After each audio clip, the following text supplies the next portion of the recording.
Welcome back to an educational and frustrating episode of the Myth-Busting Locksmith.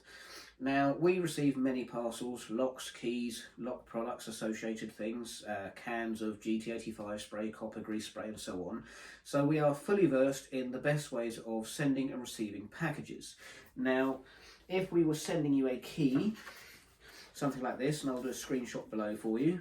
Simple key, what we would do is we would strap it or sellotape it to a piece of cardboard, fold it in half, sellotape it again, and put it in a padded envelope, because your key would then be in here, secure, safe, not likely to get broken.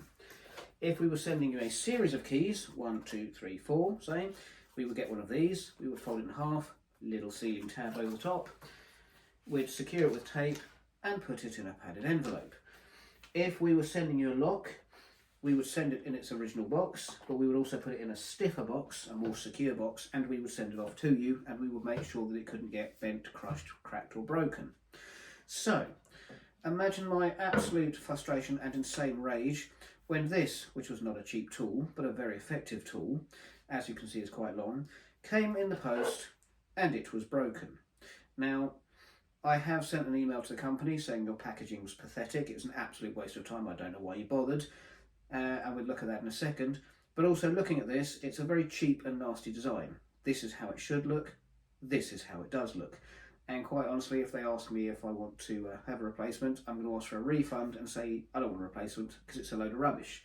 Because the design like this is just nonsense. It's welded onto the end. It's a complete waste of time. It's a real weak point. So just no.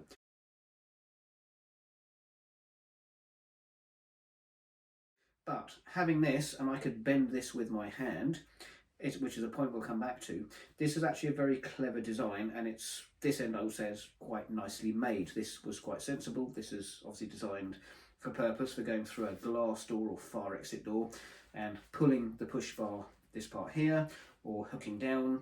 There's various different methods. So if they don't want this back, I'm going to come back another day to you once I've heard from them, and we're going to look at two different options of A, how to make a handle with this part, and B, how to get a large scaffold bolt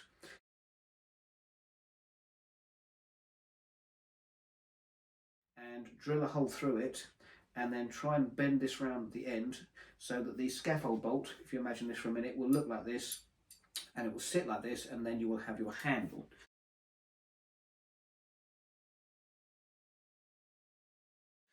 So there is another part of the video coming when I have heard from these people as to whether they want this sent back or if they want me to just hold on to it and chuck it in the bin and just get a refund. So we will have a look. But this was the initial packaging it came in.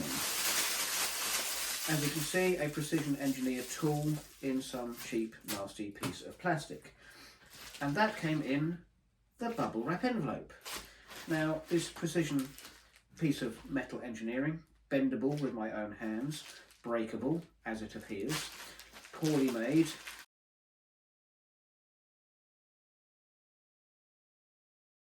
and unfortunately it comes from quite a reputable company. This is the other envelope it came in.